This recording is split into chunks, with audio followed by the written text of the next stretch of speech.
नाव जाणार नाही का?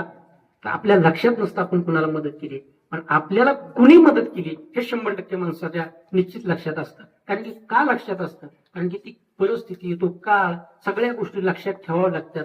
माझ्या मी 12वीला असताना एक आळंदीमध्ये एक मित्र होता माझा, रोहन बोराटे नावाचा. आयुष्यात मी कधीच त्याला विसरू शकत नाही. का? म्हणजे सगळेच मित्र असतात, पण असे काही मित्र असतात की ते आपण आयुष्यभर विसरू शकत नाही. माझी परिस्थिती नव्हती. आळंदीत राहत असताना 100-150 रुपये कटाकटी जवळ असायचे. आणि त्यावेळेस आमची शाळेची ट्रिप निघाली होती.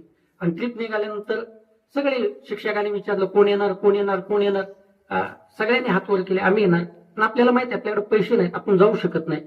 तर त्यावेळेस त्यानं माझ्या खांद्यावर हात टाकला. मला तू का हात वर केला नाही? म्हणलं पैसे नाहीत. माझ्या माघारी माझ्या तिथं जाऊन किंमत किती 200 रुपये फक्त होती. त्यानं माझ्यानंतर माझे जाऊन 200 रुपये भरले. आज मी महिन्याला लाख रुपये कमवतो आणि त्याचे 200 रुपये देऊ शकत नाही. का? त्यानं जीवनात केलेली मदत, ते 200 रुपये महत्वाचे नाहीत, पण त्यानं वेळेला केलेली मदत आपल्या